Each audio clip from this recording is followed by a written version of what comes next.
Approaches to study geography, भूगोल अध्ययन के उपागम। सिस्टेमेटिक अप्रोच, क्रमबद्ध उपागम। क्रमबद्ध उपागम में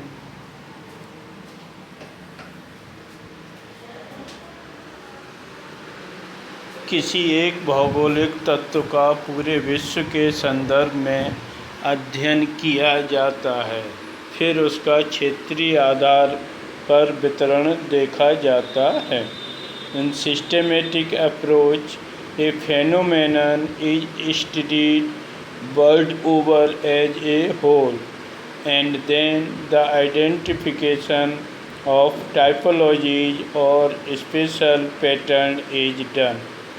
क्रमबद्ध भूगोल में किसी एक भौगोलिक तत्व को पूरे विश्व के संदर्भ में अध्ययन किया जाता है और फिर उसका क्षेत्रीय आधार पर वितरण देखा जाता है।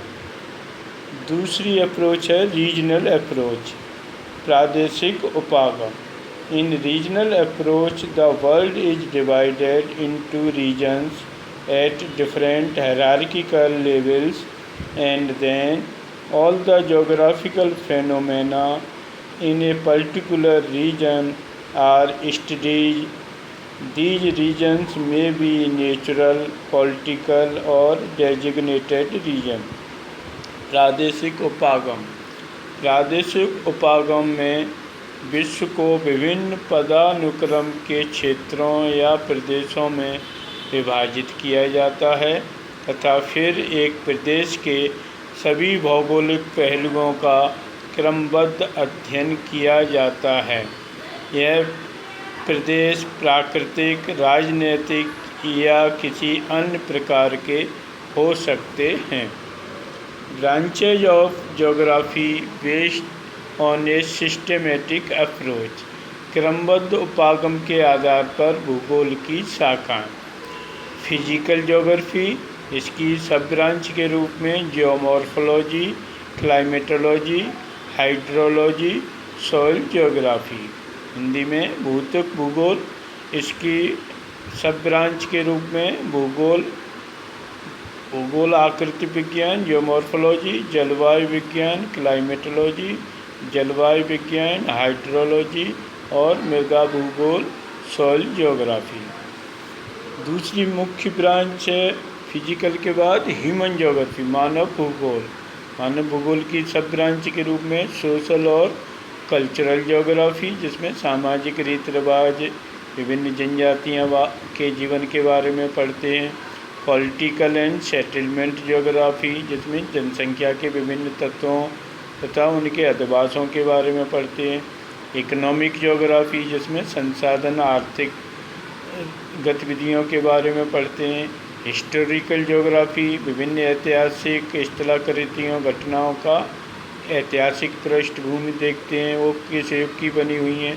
पॉलिटिकल ज्योग्राफी, जिसमें राजनीतिक जो सीमाएं हैं, विभिन्न देशों से संबंध जिससे आधार पर हमारा आयात निर्यात प्रभावित होता है, वो पॉलिटिकल ज्योग्राफी में हम पढ़ते हैं।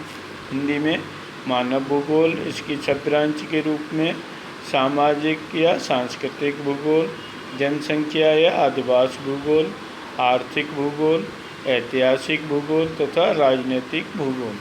तीसरी ज्योग्राफिक ब्रांच है बायो ज्योग्राफी, इसकी सब ब्रांच के रूप में प्लांट ज्योग्राफी, पादप भूगोल, ज्यूग्राफी, इसमें प्राणी भूगोल, जीव जंतुओं के बारे में, इकोलॉजी, पारिस्थितिकी और एनवायरमेंटल ज्योग्राफी, जिसमें पर्यावरण के बारे में हम अध्ययन करते हैं। ये उपयुक्त जो विभाजन थे वो सिस्टेमेटिक अप्रोच के आधार पर। अब दूसरा branches of geography based on regional approach, जो क्षेत्रीय प्रादेशिक उपागम है उसके आधार पर भूगोल की शाखाएँ। Regional studies and area studies, जो रीजनल स्टडीज हैं उसमें 3 स्तर की रीजनल स्टडीज होती हैं, macro, meso and micro regional studies. Second, regional planning comprising count और rural planning and country and rural planning और टाउन और अर्बन प्लानिंग। रीजनल डेवलपमेंट क्षेत्रीय विकास। और फोर्थ रीजनल एनालिसिस क्षेत्रीय विश्लेषण। हिंदी में प्रादेशिक उपागम के आधार पर भूगोल की शाखाएं। प्रादेशिक अध्ययन अथवा क्षेत्रीय अध्ययन, इसमें जब प्रदेश के आधार पर हम अध्ययन करते तो उस प्रदेश को हम 3 भागों में बांटते हैं: स्थूल प्रादेशिक, मध्य प्रादेशिक और सूक्ष्म प्रादेशिक अध्ययन, micro level, meso level and micro level. प्रादेशिक योजना। प्रादेशिक योजना में हम ग्रामीण तथा शहरी क्षेत्र के लिए जो योजनाएं बनाते हैं अर्बन और टाउन प्लानिंग के रूप में। प्रादेशिक विकास के लिए जो हम योजनाएं बनाते हैं तो अलग अलग रीजन वाइज जो योजनाएं बनाते हैं विकास के लिए, वो प्रादेशिक विकास। प्रादेशिक विश्लेषण, रीजनल एनालिसिस, प्रदेश के आधार पर विभिन्न चीज़ों का जब हम विश्लेषण करते हैं।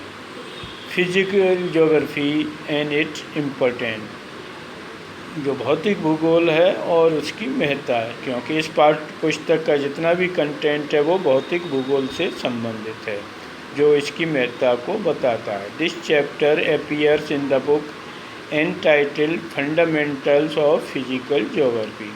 यह पुस्तक फंडामेंटल ऑफ फिजिकल ज्योग्राफी का ये पहला चैप्टर है जो इसकी महत्ता को रिफ्लेक्ट करता है।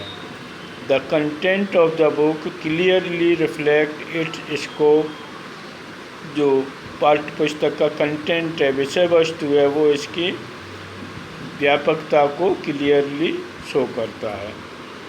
The physical geography includes lithosphere, atmosphere, hydrosphere and biosphere. भौतिक भूगोल के अंतर्गत हम लिथोस्फीयर, एटमॉस्फेयर, हाइड्रोस्फीयर और बायोस्फीयर, ये 4 महत्वपूर्ण जो हमारे रीम्स हैं, परिमंडल हैं, उन आधार पर इनका हम विस्तृत अध्ययन करते हैं। स्थलमंडल जो कठोर चट्टानों वाला भाग है, जो विश्व का 29% लिथोस्फीयर के अंतर्गत अर्थात स्थल भाग के अंतर्गत है। एटमॉस्फेयर जो गैसों का आवरण, विभिन्न गैसें अलग अलग मात्रा में जो ग्रेविटेशनल फोर्स के कारण पृथ्वी ग्रह के साथ अटैच हैं। हाइड्रोस्फीयर अर्थ पर जितनी भी वाटर बॉडीज हैं, ओशंस हैं, सीज हैं, वेज हैं, गल्फ हैं, रिवर्स हैं, लेक्स हैं, ग्लेशियर्स हैं, अंडरग्राउंड वाटर है, तो ये जितना भी पानी हमारे अर्थ पर मौजूद है वो हाइड्रोस्फीयर का पार्ट है। एनलार्ज्ड बायोस्फीयर, जीव मंडल, जितना भी जीवन वाला क्षेत्र है, इसके 2 मुख्य भाग हैं, plant kingdom and animal kingdom, जहाँ एटमॉस्फेयर, लिथोस्फीयर और हाइड्रोस्फीयर एक दूसरे के कांटेक्ट में आते हैं, तो that narrow zone is called the biosphere, जहाँ जीवन से संबंधित परिस्थितियाँ उत्पन्न होती हैं, क्योंकि स्थलमंडल से मृदा मिलती है जिन पर फसलें उगाई जाती हैं, पेड़ उगते हैं। एटमॉस्फेयर से विभिन्न ऑक्सीजन, कार्बन डाइऑक्साइड, जिसको जो ज़रूरत है वो गैस मिलती है। हाइड्रोस्फीयर से पानी मिलती, तो इन इन तत्वों के हमारा जीवन संभव नहीं है। तो इन तीनों क्षेत्र जहाँ एक दूसरे के संपर्क में आते हैं वह संकीर्ण क्षेत्र हमारा बायोस्फीयर कहा जाता है। तो भौतिक भूगोल में इन 4 परमंडलों के बारे में हम विस्तार से पढ़ेंगे। भौतिक भूगोल और इसका महत्व। ये अध्याय भौतिक भूगोल के मूल सिद्धांत पाठ्य पुस्तक से लिया गया है, जो भौतिक भूगोल की महत्ता का वर्णन करता है। ये पहला पार्ट है जो हमारा पाठ्य पुस्तक भौतिक भूगोल के मूल सिद्धांत। तो पुस्तक का टाइटल ही हमारे भौतिक भूगोल के मूल सिद्धांत, जो इसके महत्व को वर्णन करता है। यह पुस्तक की विषय सामग्री इसके क्षेत्र की महत्ता को परिलक्षित करती है। इसमें जो कंटेंट हम देखेंगे, विभिन्न चैप्टर में विभिन्न फिजिकल एस्पेक्ट का अध्ययन करेंगे, जिसमें लिथोस्फीयर, एटमॉस्फेयर, हाइड्रोस्फीयर और बायोस्फीयर, ये 4 क्षेत्रों का हम विस्तृत अध्ययन विभिन्न अध्यायों में पढ़ेंगे, तो इसकी व्यापकता को प्रकट करता है। भौतिक भूगोल में स्थलमंडल, वायुमंडल, जलमंडल तथा जीवमंडल, इन 4 मंडलों में भौतिक भूगोल को विभाजित कर हम इनका अध्ययन करते हैं।